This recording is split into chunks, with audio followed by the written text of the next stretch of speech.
Hey there, welcome to Charting Toward Intimacy, where we're expanding the natural family planning conversation. I'm your host, Ellen Holloway.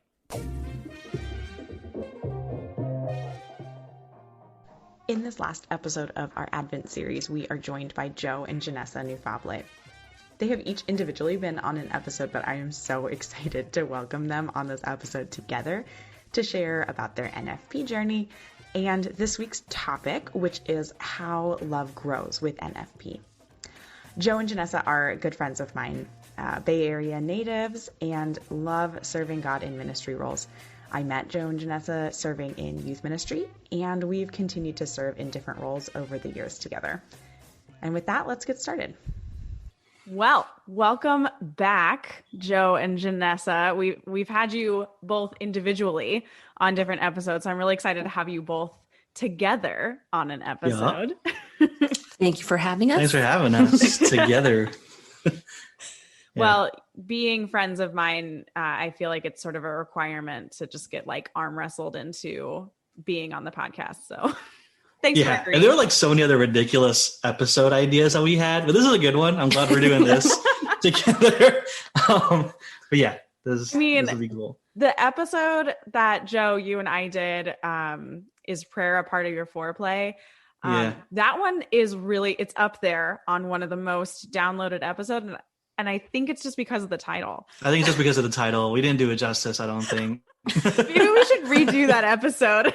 Maybe. All right. Well, today we are talking about, this is the fourth and final episode in our Advent series.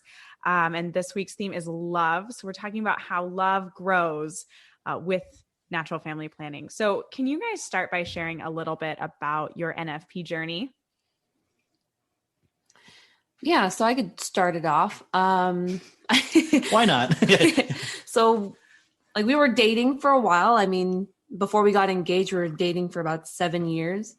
And so, from dating that long, you kind of talk about what the future holds and, talk about or planning or thinking about marriage and all that. And I had a much different understanding of what it meant to be, Catholic and be married and what your sex life would be like. And so from how I understood it, it's like, oh yeah, like once you're married, you can have sex and like you don't use contraceptives. So I understood that.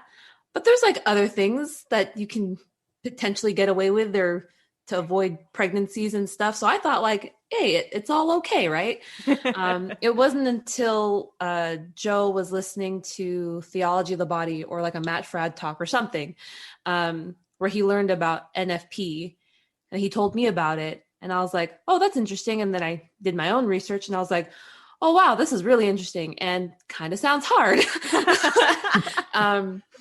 But then, it's like, well, like this is who we are as Catholics. And if this is something that if we want to have a fruitful marriage and all the benefits of what NFP, has, it's like, all right, we're going to do this. So, I mean, that's like my part or my journey, I guess. You might have a different way of showing it. Our journey is intertwined. So,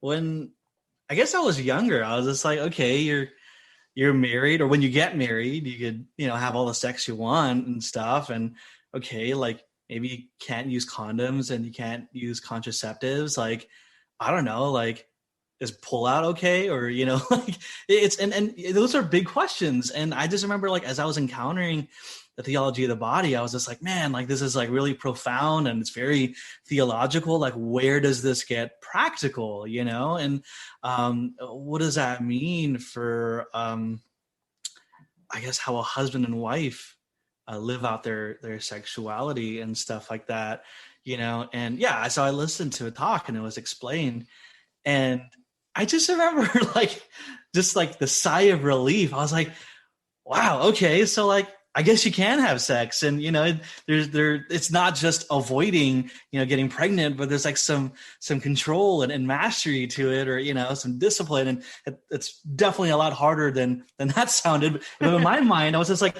wow, there's a solution to this problem, right? And I never brought it up to Janessa until I guess we got engaged, like, Yeah. So it was like a secret that I was keeping. I was like, like I got something to tell you about. And I wish he would have told me beforehand. That would have been smart. Yeah, that would have been smart. But I was just like, all right, since, like you're engaged to me now, like we should like talk about the terms of this. No, let's talk about the terms of this engagement here. No, but we did talk about like marriage prep and then NFP, and then she did the research, and then I remember like she was like, "Wow, this sounds really hard," but I was like, "But sex, like, how is this gonna work?" And I had a total guy approach to it, and she definitely had the more like realistic approach. It just seemed like a solution to me. It wasn't until we started learning about it that it really became like a growth experience and a formative experience, and like my own heart as a man and a husband was being formed. Awesome. Thank you guys for sharing. I want to touch on something you said, Joe, about you didn't outright say this, but this is what came into my mind because I think I had the same thought. Was like before you learn that NFP exists, it's like, okay, so I'm Catholic and I can't use contraception. So that means like I just abstain until I want to have a kid. That's the only option, clearly. Right.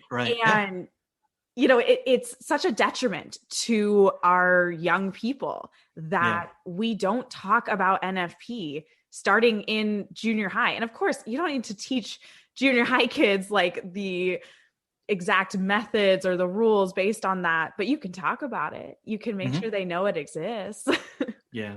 And you and I were both, serving in youth ministry together. When we've brought it up casually, or, we've like intertwined it in some catechesis or some talk, or, someone would ask about it and you would see them light up like, and I think that's what we all experience when we come to discover this gift that science and the church promotes. It opens up possibilities, and praise God, like we didn't have any issues where we really needed to depend on NFP to conceive a child, but I remember what I was thinking before marriage. I was like, marriage is going to be tough. And I was thinking about sex, like as if sex was going to be some issue in marriage. Like, I was like, how do we solve this problem of being able to have sex and enjoy it, and all that. Yeah. And NFP just turned out to be a gift. And it opened my mind and opened my heart, and it enlightened us a lot, Mm-hmm. Yeah. I think it's so common. It's like when you learn about NFP for the first time, it's just so eye-opening. And it's like, why didn't I know this before? I mean, that's the question that I hear from like clients when I'm teaching. It's, well, how did we not know this was how this works? How did we not know how the female body works and the fertility cycle works? Totally. And these are big questions that I don't have answers to. Yeah. All right. So going back to your story, what would you say has been your biggest struggle with natural family planning?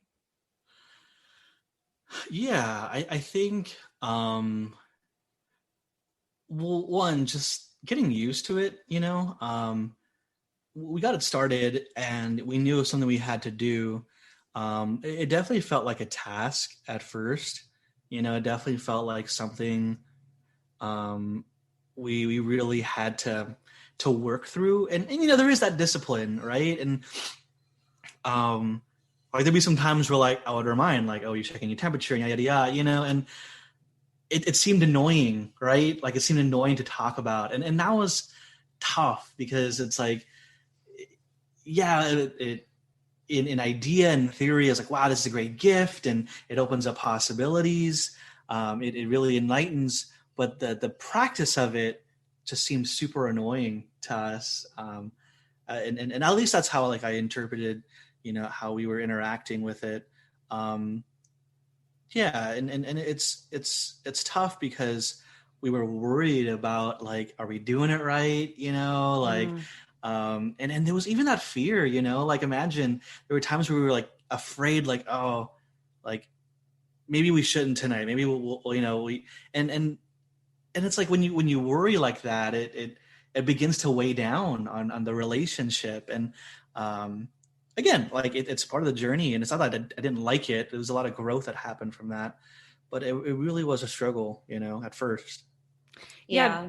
Joe, sorry, I want to jump in really quick before you answer, Janessa. You bring up a really good point, Joe.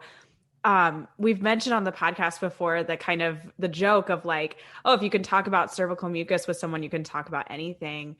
But we haven't really talked about the fact that there is a learning period when you're learning natural family planning, and not just learning the method itself. Yes, of course, there is a period of learning for that. But there is a period of learning how to communicate with your spouse in that way. Totally. And it's hard. It is really deep and different conversations than our secular world endorses.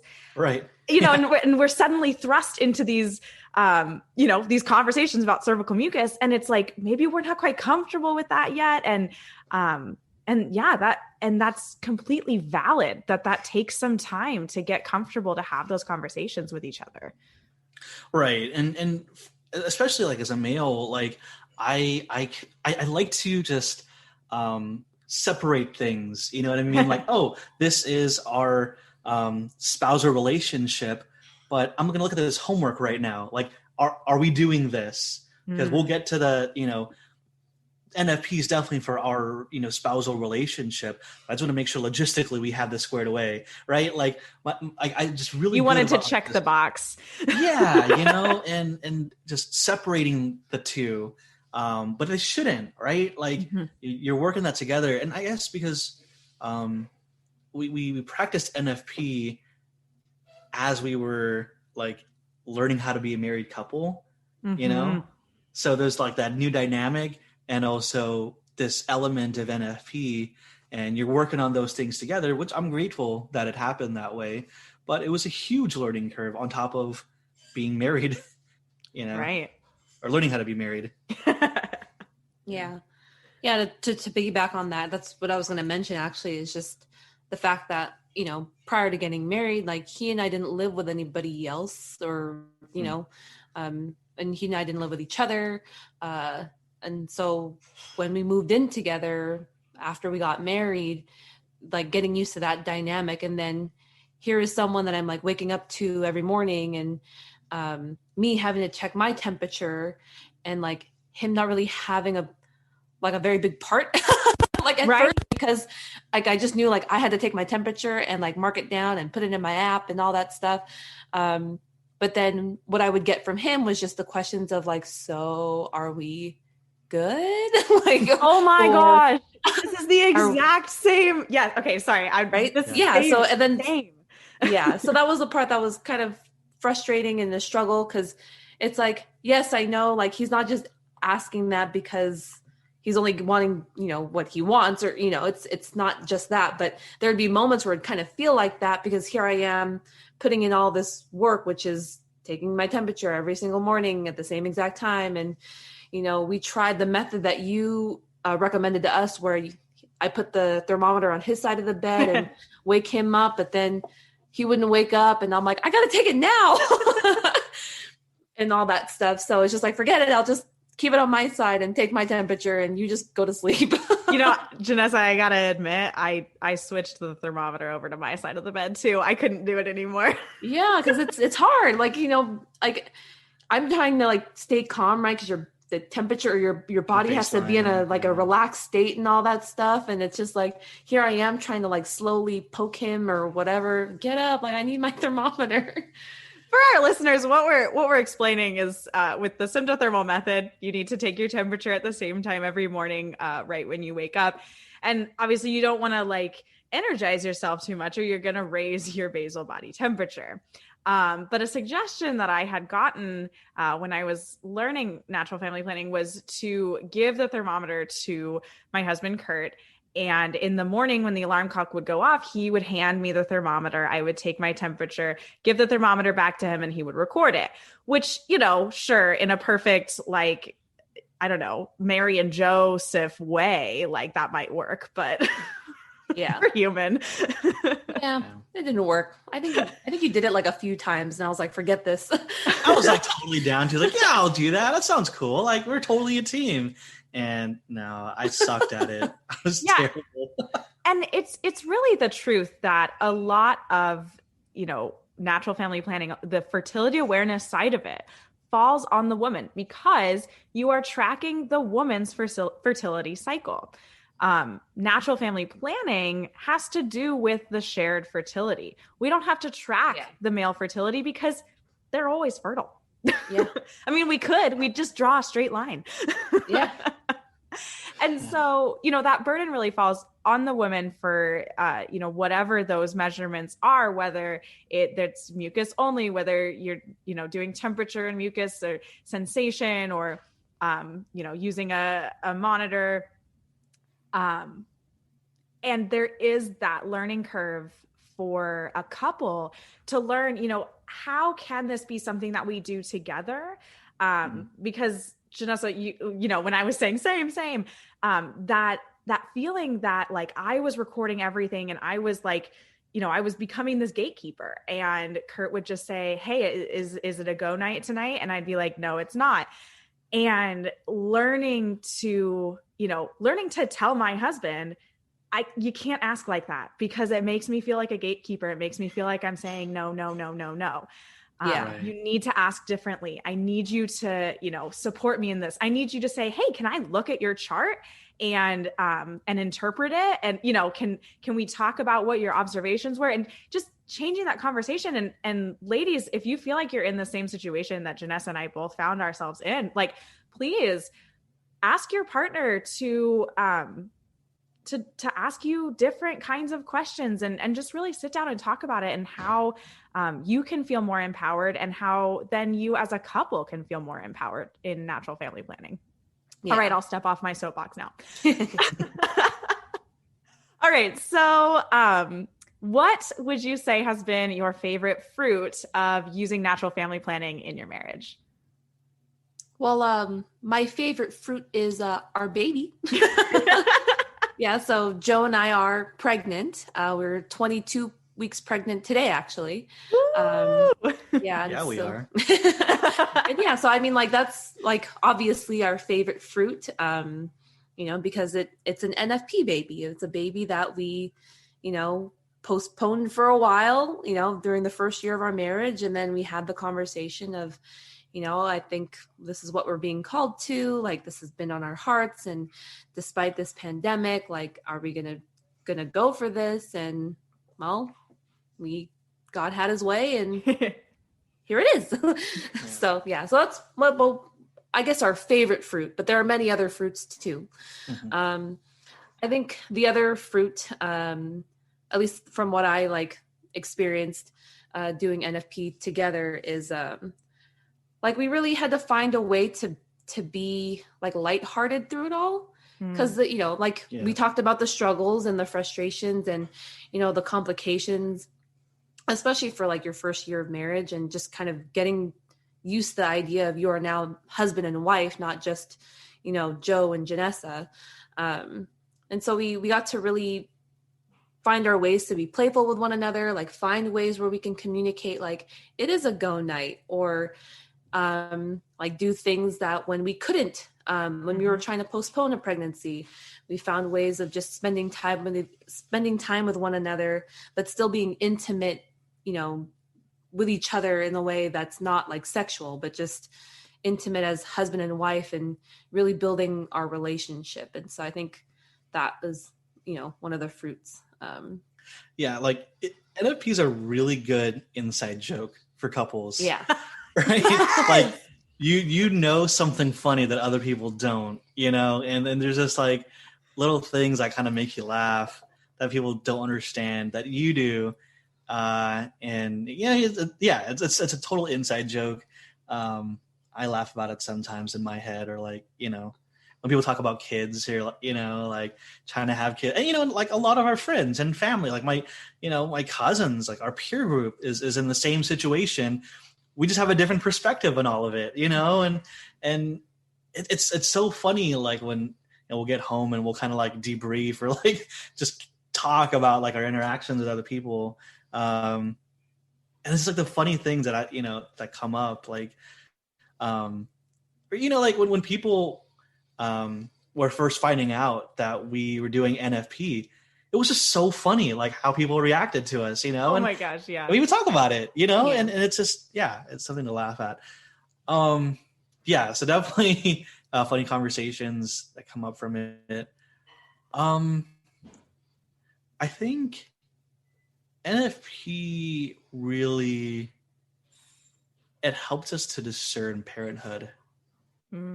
Like it really made the prayer process of like, we're called to be parents, you know. Like I remember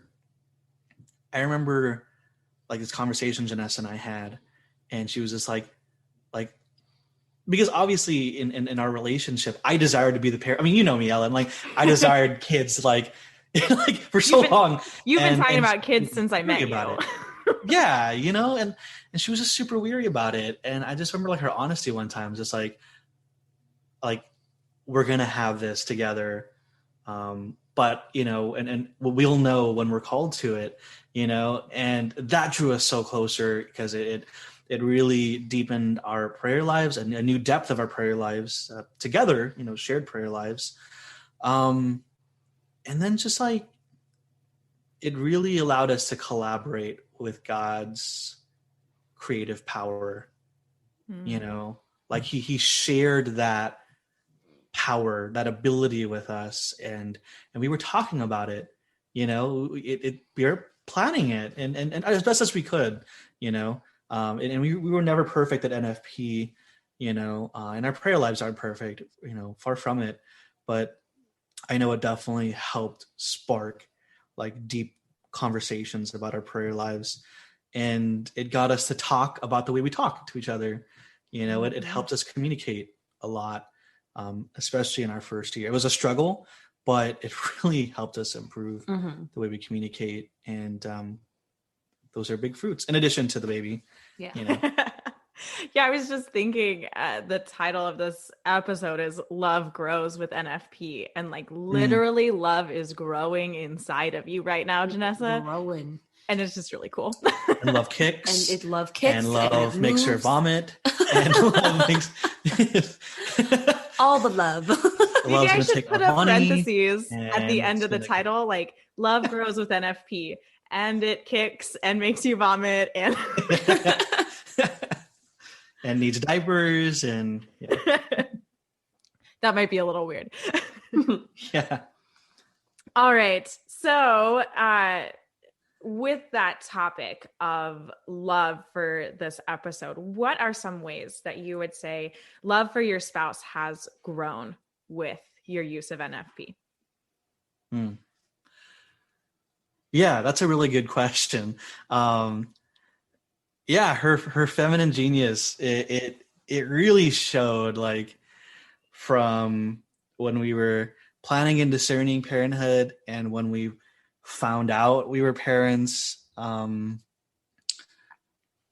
know, there's like little pep talks like Janessa needs to give me, and you know, going back to the one where she kind of gave us the reassurance, like, hey, like we're gonna be parents, like you're gonna be a dad. I'm going to give that to you, but when we're ready, when we're called to it, you know. And when she does that, it's like, man, like it just makes you like want to, like it feels like you could run through a brick wall. Do you know what I mean? Like you could do anything in life when your wife supports you and gives you that encouragement and that reassurance. Like I've desired nothing more in life than to be a dad.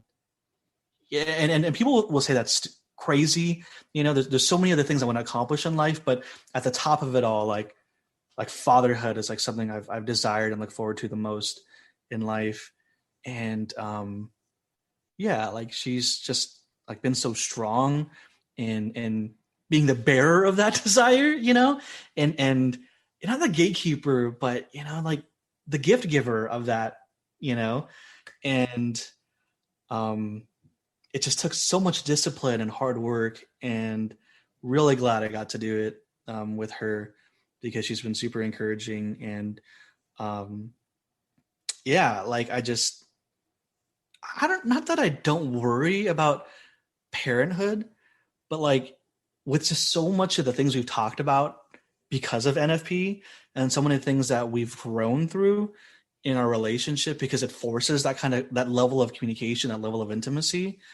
It's like, it was cool. Like, at least I got her, you know what I mean? And we've got a lot of stuff figured out, not everything, but we've got a good amount of stuff figured out, and we know this baby's loved, and it's, she definitely supported a lot of that growth. She carried a lot of that growth in this relationship. I just suggested NFP, like that's all I really did. But she's definitely been like the one pushing it forward in our relationship. So yeah, that's what I got to say about you, boo. See what I deal with.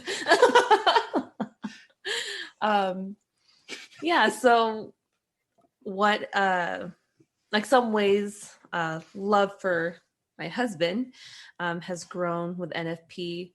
I think NFP, like vulnerability, has never really been the easiest thing for me, just in general.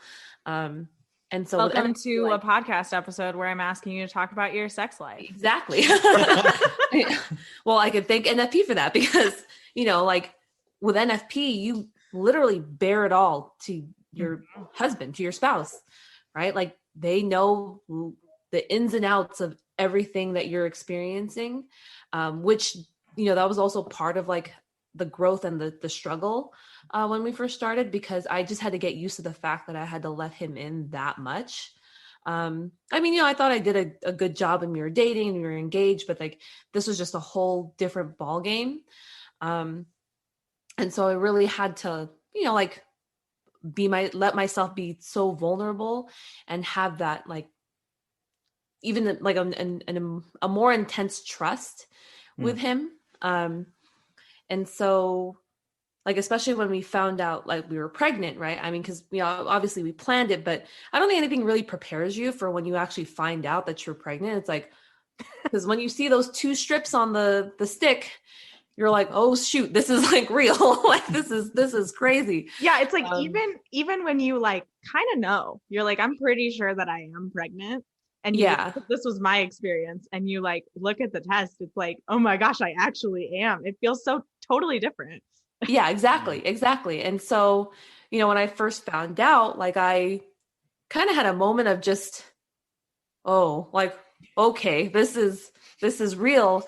And when I shared that with him, and I'm like having a kind of a freak out, he was very reassuring to me. And it's just like, hey, like, we got this. This is what we wanted. And this is, this is what God wants us to have. And we can do this. And so, like, I guess being that, like having all those moments of vulnerability and then just hearing that, like, I guess the old me would just be like, I don't know. Like, I don't think we can do this. Like, this is crazy. Like, are you sure we can do this? I'd probably be filled with so much more doubt. But, that night when we found out and him reassuring me, it's kind of like, okay, like, yeah, you're right. We're going to do this. Like, we can do it. And I think it just, I don't like, again, the baby being the fruit of NFP, like we love this baby so much already. And with that, like our love for one another, like grows even more, because this is what we created out of our love. And so the fact that we created this child makes me want to love him even more, right, than just before, getting pregnant. And I thought like I loved him all, as much as I could already, but that envelope just keeps getting pushed higher and higher because, it's with this baby, like I don't know, like you just love each other more. I don't know. I can't try to like love grows, right? Yeah, it just keeps growing. You think you think there's a cap, but there's not. It just you keep growing in this love for one another. And I can only imagine as like as the child grows and as you watch your child grow, like especially you, Ellen, and watching Emma grow, that, you know, just the fact that that's something that you and Kurt created and it's physically manifested into Emma and, you know, it's going to be manifested in this child when it comes out. Yeah. You know, something that you mentioned that I want to reiterate, because it was just like so good, was that vulnerability that you're just forced to have when you use natural family planning. And we've mentioned the, you know, the pillars of theology of the body, the free, oh my gosh, I can't even say it, the free, total, faithful, and fruitful love, and how using fertility awareness to plan your family just so allows all four of those things to be present in your marriage. Well, it integrates it. Yeah. Like it integrates it. Like it's not just one or the other. Like they all come together in a forceful way. You know, yes, like sometimes forceful, sometimes uncomfortable. Yeah, you know, but you cooperate with it. But it just you just have to, you know, to make it work. And yeah. Exactly. And then something else I wanted to mention, just the love grows. We were joking about how love grows, but just what you're experiencing in you know, being pregnant and watching your love grow, and how that is just a window into the infinite love of our Father, and how we can start to understand that as we grow closer to our spouse, and as we cooperate with his perfect design, and as we cooperate with his ability to create life, and just how we can learn so much more about our God with, you know, all of these things. Yeah, I mean, we could totally nerd out about. I mean, I know we could keep going, but yeah. Another episode. Exactly. All right, so let's go ahead and kind of wrap ourselves up. My last question that I have for you guys is, what ideas or tips do you have for couples that are struggling with NFP? Well, one, tell your significant other about it if you know about it. I wish you would have told me Especially earlier. if you're not married yet. Like tell them now. Yeah, don't keep it a secret. If you're interested in it, like talk about it as early as you can. But, you know, because Joe only told me like, you know, around the time that we got engaged, I obviously had to do a lot more research and, you know, kind of had to have that understanding the way that he had it when he was listening to the talks and reading more into theology of the body. So one of the things that I did, and I highly recommend, is find something for yourself. So whether you're male or female, whichever, like find something that you can do on your own to just learn about it, what like works for you. And so what I did, which Ellen joined me in, is we attended this theology of the body like class, like seminar class thing. It was like a weekly class that it was a program. Yeah, it was like 6 or 8 weeks or something like that. Yeah. And it broke down what theology of the body was and like bite sizes. And to me, that was very helpful because I'm someone that needs time to process. And so if like you're someone who needs to process and learn how it's going to fit into your life and learn what God is calling you to do. Yeah, I think learning it in that way was really helpful for me. And like, you know, do it with people who either know about NFP or are interested in NFP, because it was very helpful to have somebody to talk to about it. You know, and so that like any questions that you have, it's kind of like you have that dialogue, someone that's other than like a spouse or a significant other that you're hoping to marry and practice NFP with one day. Yeah, it's good to have people to talk to about it, you know, where it's not in your relationship, but, you know, maybe someone that's already experienced it or is going through it at the same time. Yeah, I think that was really helpful for me. to have people to talk to? Yeah. I would say as much as it's a balance from what Janessa was saying. As much as you ought to learn it on an individual level, you have to internalize it in your own way. Um, like we really enjoyed the fact that we had community that we could talk about this with. And that people that I could talk about it from a male perspective. So I'd bring it up with Kurt or, joke about it with Kurt. And, Janessa had you yeah, that was a huge gift. And it definitely made it comfortable for us in our time of engagement. I definitely didn't just want to make NFP just something that, I encouraged to Janessa, but something she wanted on her own. And I don't think it would have been as easy if she didn't have friends who talked about it, who she could talk about it with. Yeah, because you don't want to be so different. You don't want to be so you don't want to look weird compared to everybody else. You know what I mean? And so if you're just constantly having to explain yourself or to teach people about it, but you don't get that relatability or the ability to share those experiences with, you don't have to lay it all out. You know what I mean? Don't share everything, but I'm saying you could share just how you're facing it. And it was definitely powerful for me. When another guy would be like, yeah, bro, I hear what you're saying.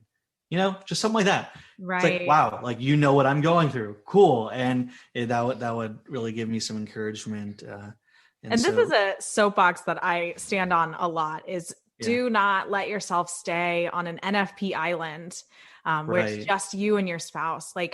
Find someone, and it doesn't even have to be someone in your community. There are so many other Catholics and non-Catholics practicing, fertility awareness-based methods.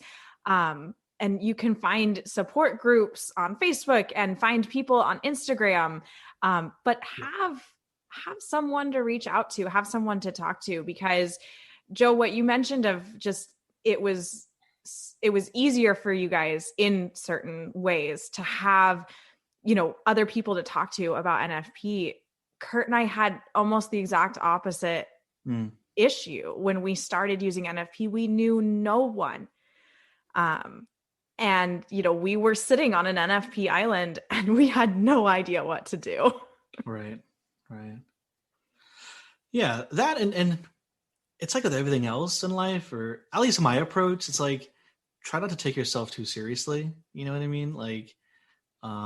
Take NFP seriously. Take NFP very seriously. Take your spouse seriously. You know what I mean? But there are just a lot of opportunities to laugh at each other. Yeah. Because of NFP, or laugh at yourself. I think NFP puts you very in touch with your imperfections and your spouse's imperfections, and it takes a lot of grace. NFP just takes so much grace, and when you recognize that, I think it's you kind of just have to laugh at yourself and just man, this is really not easy, and you're not going to be perfect at it, but you get into it together, and so it being a grace-filled process kind of should make it a lighthearted process.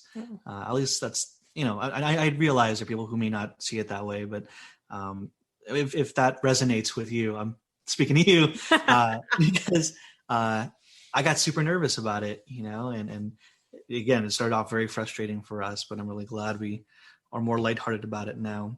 Yeah.